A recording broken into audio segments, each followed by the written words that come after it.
Sarah, please read it when you are alone. After my daughter-in-law passed away in an accident, a letter arrived a week later. The sender was my late daughter-in-law. When I opened it, I found unbelievable events and horrifying plots written inside. I was frozen with fear. Sarah, run away now. Furthermore, with the last words of the letter, I realized that the series of events were not yet over. Even if danger befell me, I wouldn't regret it. To clear her regrets, I resolved in my heart to reveal the truth. My name is Sarah, and I'm 55 years old. I have a son named Jason. While he was academically bright, he had a quick temper.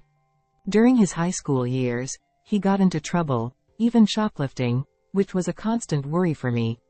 My late husband would occasionally scold him, saying, "Anyone who does wrong must face consequences." My husband, who instilled such values in our son, passed away 6 years ago. Jason, now in his 30s, has settled down. He married Nancy, 5 years younger than him, and they set up a new home just an hour's drive away from us. Nancy, his wife, is gentle and sincere, and we quickly became close. I learned that Nancy's parents had also passed away. I will take good care of you from now on, Sarah. Well, that's heartwarming. If you ever need anything, don't hesitate to ask. I was determined to support Nancy, filling the void left by her late mother. And time flew by, until 2 years had passed since my son and his wife got married. Suddenly, in the middle of the night, I received a call from my son. Nancy has been in an accident, and she's not breathing. What happened? I immediately inquired about the situation, but Jason, who was home alone, didn't know what had happened since he wasn't with his wife. Hoping it was some misunderstanding, I rushed to the hospital where Nancy was taken. There, I found my son slumped weakly in a chair, unable to look at me. How did this happen? He muttered, covering his face, still not facing me. The police were at the hospital, and they explained that Nancy had fallen into the sea while in the car. By the time they retrieved her from the water, she had already passed away. Despite being rushed to the hospital, it was too late. What a coincidence. But this story seems eerily familiar. As I listened closely to the details of the accident, I couldn't shake the feeling of resemblance to the accident that took my husband's life.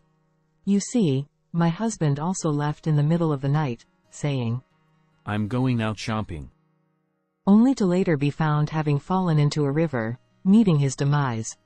Moreover, when he was discovered, the window of his car was slightly open, just like in this case. Furthermore, there was a bruise on his side, not from the accident but from something else, and the exact same bruise appeared on my husband's side. When questioned by the police, my son finally looked up and began explaining that his wife had stumbled inside the house, hitting the shelf. At that moment, I couldn't help but notice Jason blinking excessively, which struck me as rather peculiar. Can such coincidences really happen? It's as if our house is haunted by some curse. I couldn't help but feel like a terrifying monster had taken Nancy and my husband to the afterlife. Feeling incredibly uneasy, as I wallowed in despair, Jason suddenly stood up. When I looked at my son's face, it had transformed from earlier, now resolute and determined. There's no use moping around. We need to start preparing for the funeral right away. He patted my shoulder and swiftly began making arrangements. At that moment, I felt reassured by Jason's ability to handle difficult situations with composure. I need to pull myself together too. I want to ensure Nancy's peaceful journey. With no family for Nancy, we opted for a small family funeral, so there were hardly any mourners on the day. As I quietly scanned the venue, I noticed Jason looking at Nancy's portrait, his lips curling into a sly smile. It was a fleeting moment, so I might have misinterpreted it. However, I couldn't shake the image of my son's face from my mind, and I couldn't help but feel a sense of unease.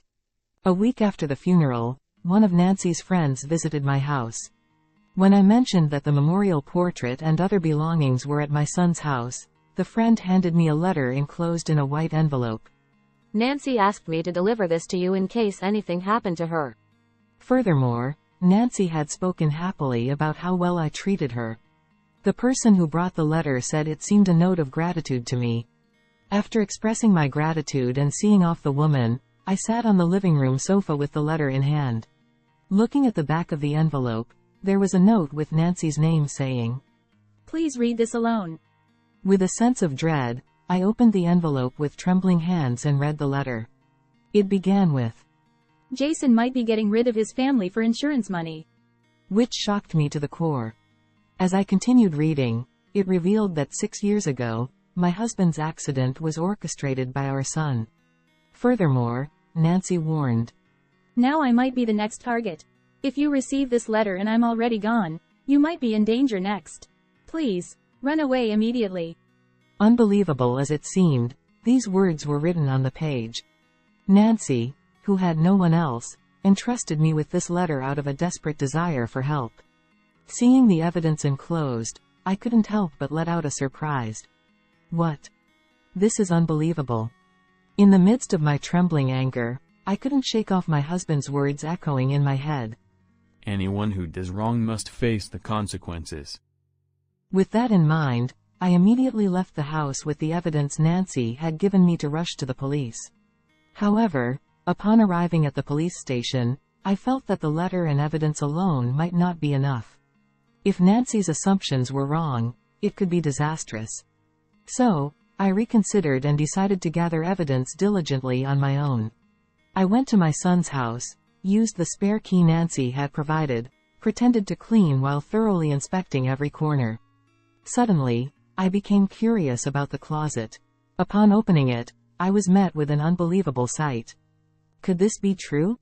I couldn't believe it.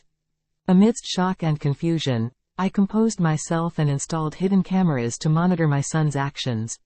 However, for a while, there were no particularly suspicious behaviors. Nevertheless, I meticulously reviewed the camera footage as long as time allowed.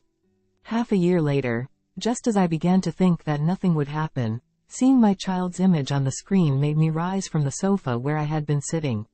The dwindling flame of anger reignited stronger than ever, and I felt a surge of determination to vindicate my husband and daughter-in-law. I absolutely had to uncover the truth with my own hands. Anticipating a call from my son, I waited, and as expected, the call came. Mom, I'm cooking dinner. Come over this weekend and join me. Hearing his unusually cheerful voice, a chill ran down my spine. While inwardly acknowledging that the long-awaited day had finally arrived, I replied, trying not to reveal my suspicions. Of course, I'll come. Thank you. With a heavy bag in hand, I visited Jason's house over the weekend. My son, who had been waiting for dinner, looked puzzled when he saw what I was holding. Sorry, I made a mistake at work and accidentally ordered a ton of fried chicken. So, I ended up buying a lot. Let's eat it together. Ignoring my son's displeased expression, I quickly entered the house and lined up a bunch of fried chicken on the living room table. Can you pack the meal you made into Tupperware, Jason? I'll take it home. As soon as I finished speaking, I started munching on the chicken, completely ignoring Jason's cooking. Not touching my son's homemade dish and wasting his kindness, Jason displayed an irritated expression, then stormed off to the kitchen with heavy footsteps. After a while, my son placed a teacup filled with green tea in front of me. Here, try this. It's a bit bitter though. Oh, sorry. I'm really into rooibos tea right now. It's caffeine-free and good for me. When I showed him my water bottle, my son made a loud sigh, as if he had run out of patience. As I apologized repeatedly, my son reluctantly began to eat the fried chicken. By the time he finished eating, Jason went to the kitchen, and after a while, My goodness, please eat the dessert. Saying so, my son placed homemade cookies on the table and banged the table with both hands. Of course. I'll have some. Smiling, as I picked up the last homemade dessert cookie, my son started to look satisfied. Is it good? Yes, it's delicious.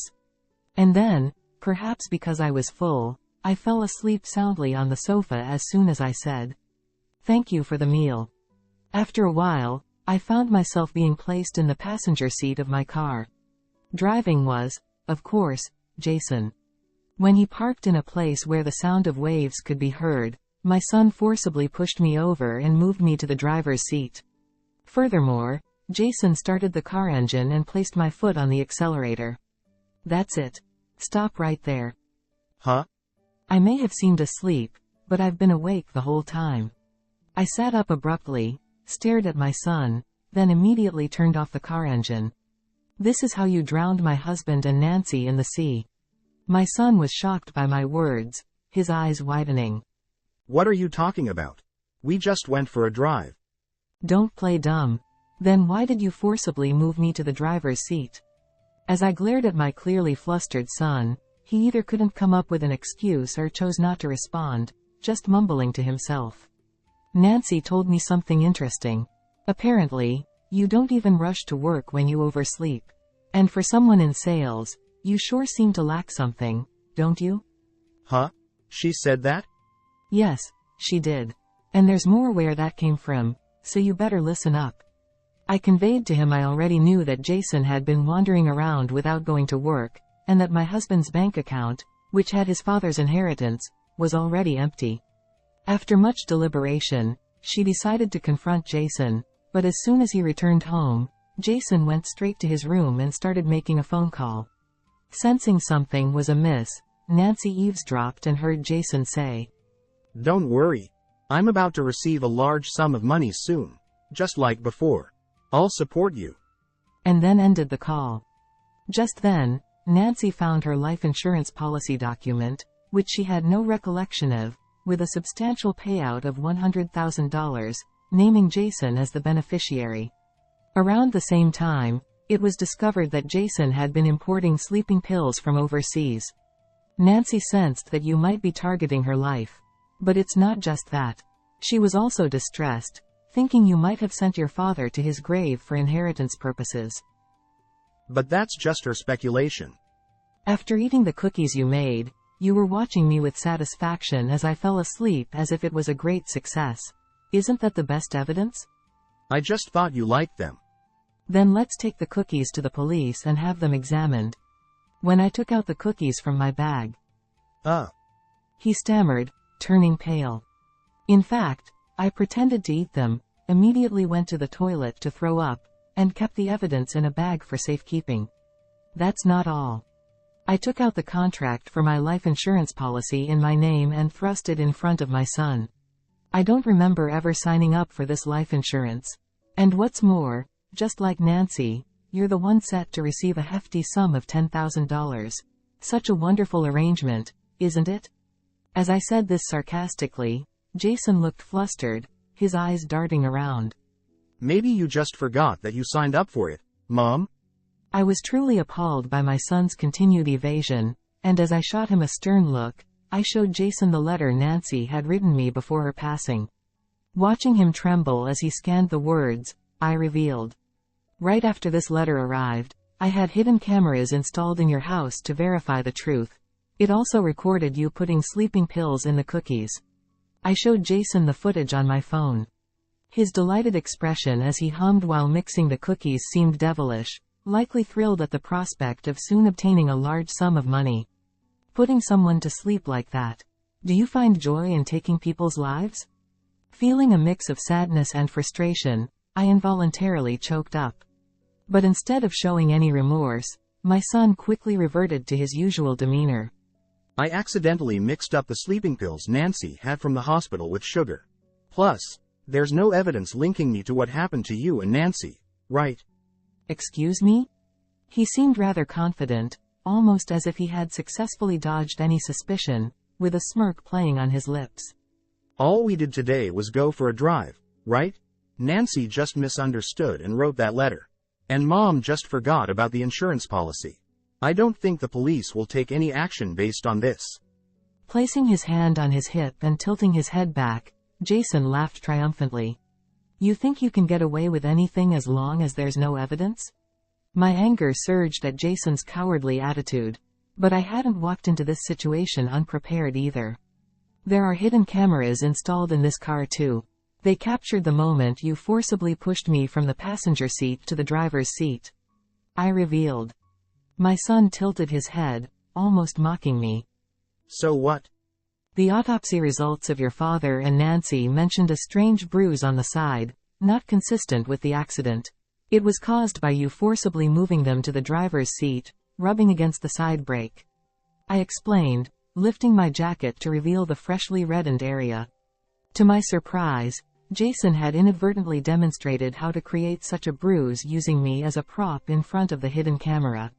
We'll have the shape of the bruise and the side brake verified with the camera footage. With other evidence combined, there's no way you can escape now. When I showed him the image of the history of my son purchasing sleeping pills online, enclosed with Nancy's letter, he tightened his grip and his lips trembled. Jason's nothing but a liar. You wanted money because you got hooked on a DJ and were burning through cash, right? After saying that, I showed him pictures of Jason going to the club to meet the DJ and taking countless photos together. Furthermore, I confronted him with photos I took when I opened my son's closet. It must have been what Jason meant when he told the person on the phone, "I'll support you." Surprisingly, there were 500 photos taken with the DJ.